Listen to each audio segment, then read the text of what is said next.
Hola, ¿qué tal? ¿Cómo están? Un gusto saludarles. Bienvenidos a una nueva edición de Encuentro Central. El agradecimiento, como siempre, por el seguimiento que hacen ustedes de este programa a través de las redes sociales. En la noche de hoy vamos a compartir, a muy pocos días de la elección del próximo 27 de octubre, el diálogo con el presidente del PIT-CNT, Fernando Pereira.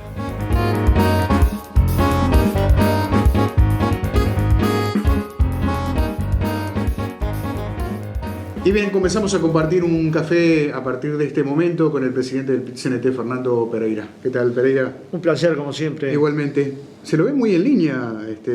Eso tiene que ver con cambios alimenticios, por ejemplo. Mejor nutrición, sí. ¿Sí? Es importante eso, ¿no? Y calculo que a mi edad, si no lo hago, dejo de estar. Y un poco de caminata, un poco mejor nutrición, más verdura. Sí. No estamos acostumbrados a los uruguayos tanto, ¿no? Y menos pan. Y bueno, leyendo algunos libros de cocina de los chefs más se lo pregunté por eso, porque sé que le gusta la cocina. Se puede comer sano y rico. Sí. Y esto es el gran dilema, porque si no lográs comer rico, una buena dieta nutricional es bárbara, pero no la puedes llevar adelante más que algunos meses.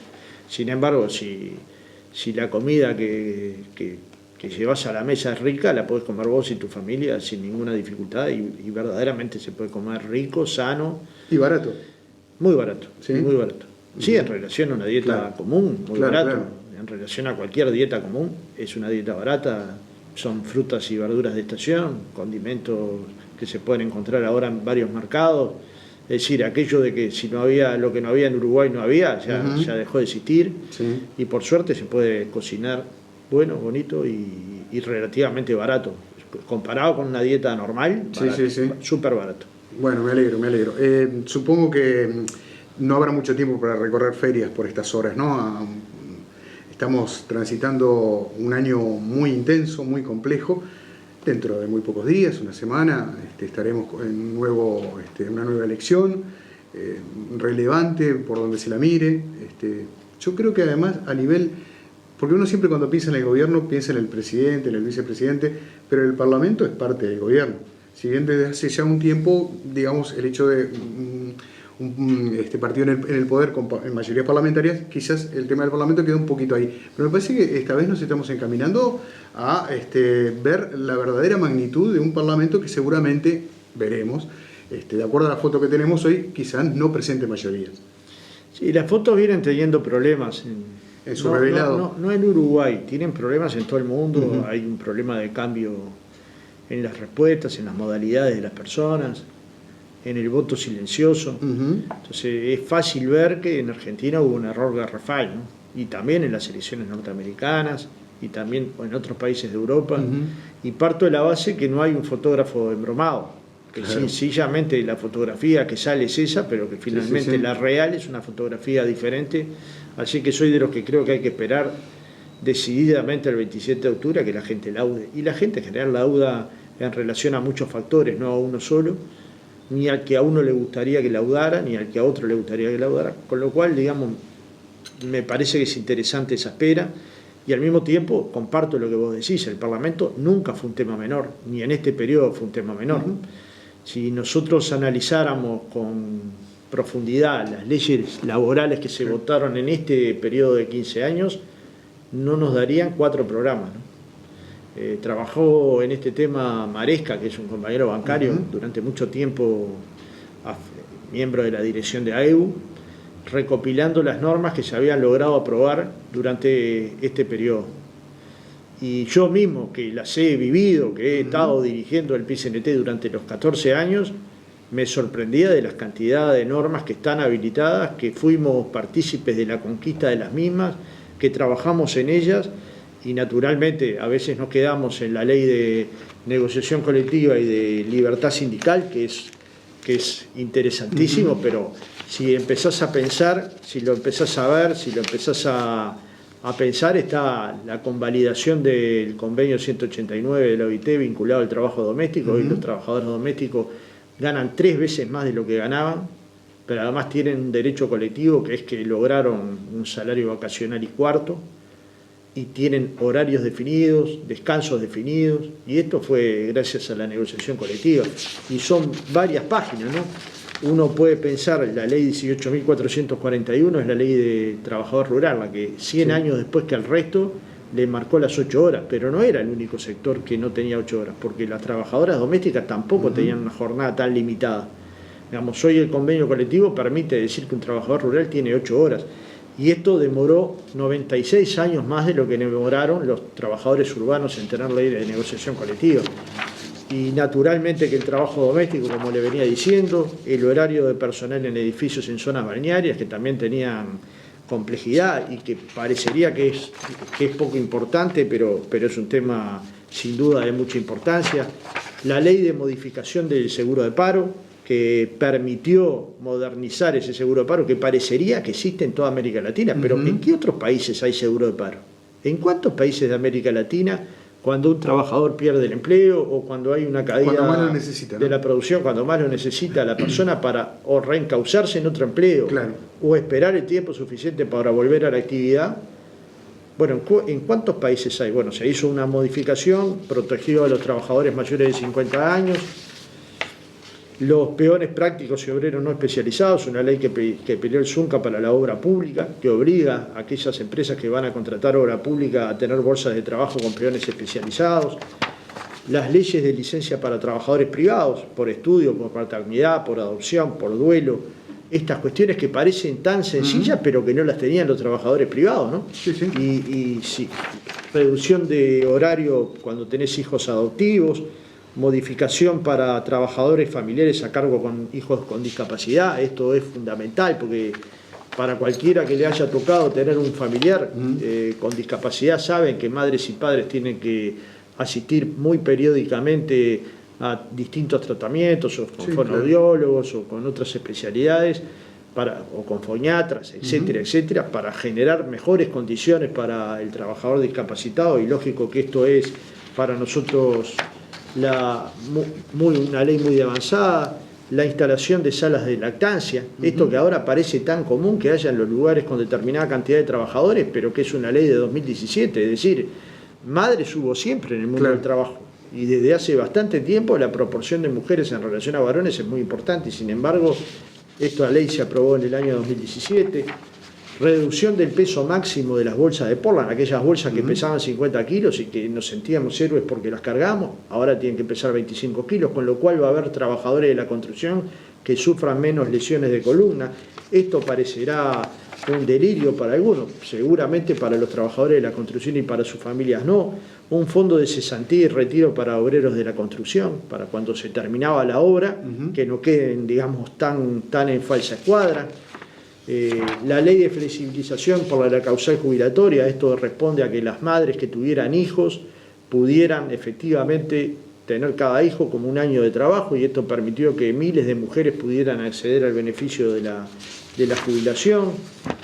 El cómputo de servicios fictos a los efectos jubilatorios por parte del BPS, aumento del cálculo de subsidio por enfermedad. ¿Se acuerdan que era una tragedia enfermarse? Porque lo que le pagaba, dice, como reintegro era absolutamente insuficiente, era muy magro, con lo cual el trabajador iba enfermo a trabajar. Eso para ese trabajador era nefasto, pero para el efecto contagio que producía en el resto de los trabajadores, ni Dios sabe. Con lo cual, digamos, no es un cambio menor. La ley de negociación colectiva en el sector público, denominada Ley 18.508, y la ley del sistema de negociación, que es la que más estamos defendiendo en este día, la ley de negociación colectiva, la 18.566, que llegó a la cobertura de negociación colectiva más alta que ha tenido a lo largo del Uruguay en toda su historia. Y fíjese que voy por la mitad de las leyes que hemos logrado.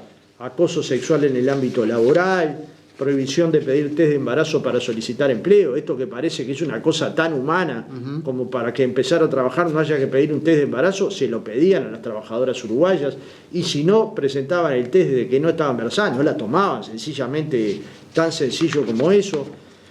Abreviación de los juicios laborales para que los juicios no fueran tan interminables que el trabajador finalmente aceptara una dádiva por su despido, por su salario vacacional, por su licencia, si no aceptaba.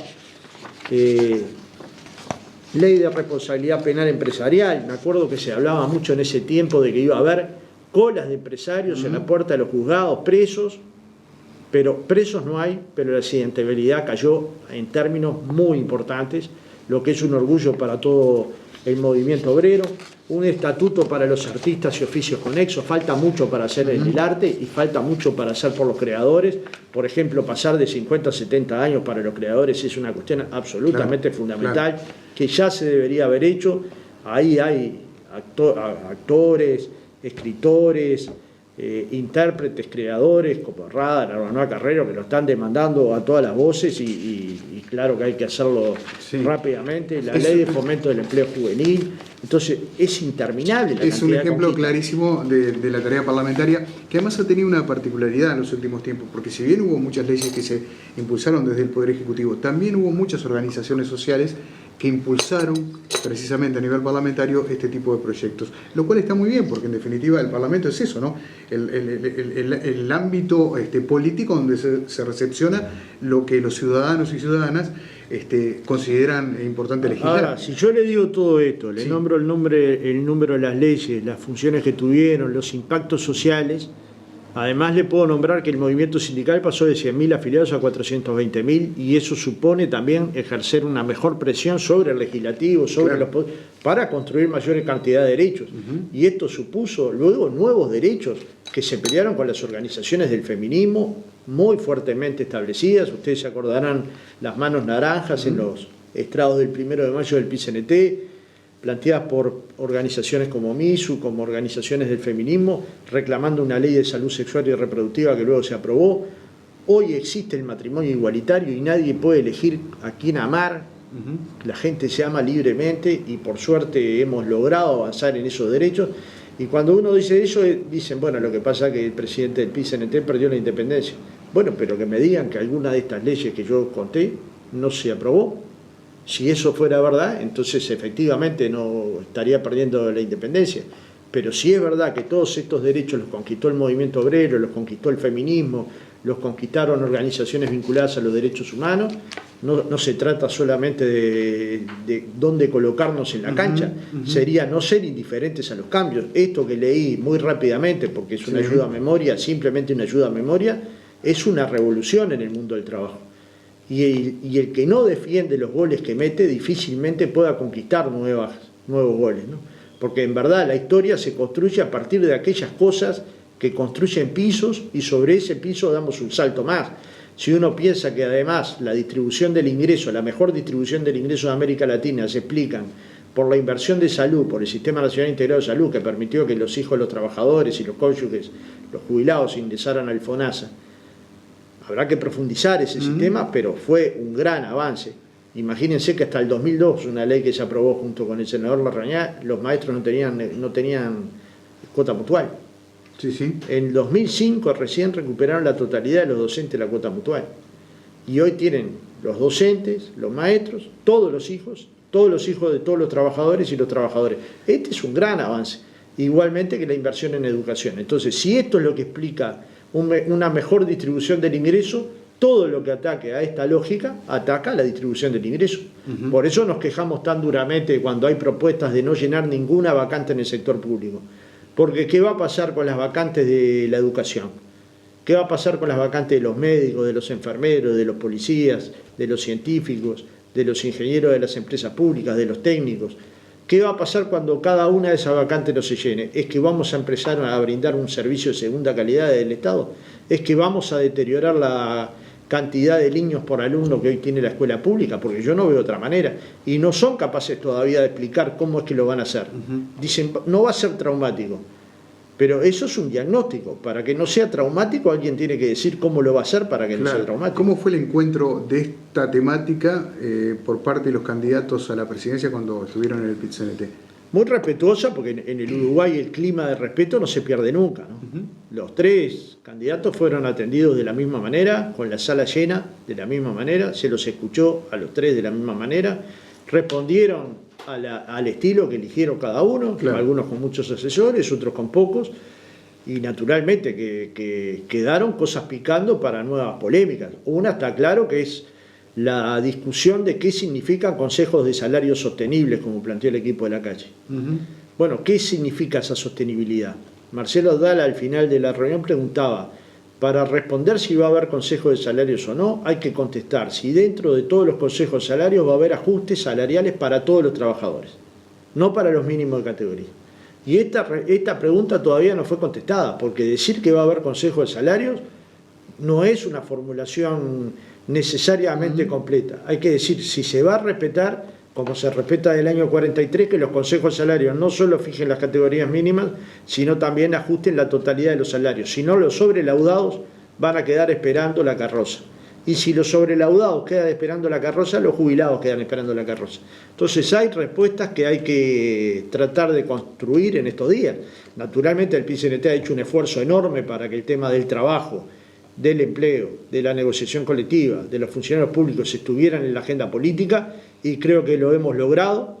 Hemos hecho un acto en el Teatro del Galpón planteando cuáles son las principales defensas que el movimiento obrero va a hacer en materia de algunas de las normas que mencioné. Entonces puedo sentirme satisfecho de que el movimiento sindical fue independiente, porque no definió ningún partido, ninguna pertenencia, dejó a sus dirigentes y afiliados libres para que optaran por el partido que quisieran, pero al mismo tiempo no fue para nada prescindente ni indiferente del proceso del cambio. Me invito a hacer una pausa, la primera Con aquí en mucho este gusto. encuentro, y ya venimos. Estamos dialogando con el presidente del PIT-CNT, Fernando Pereira.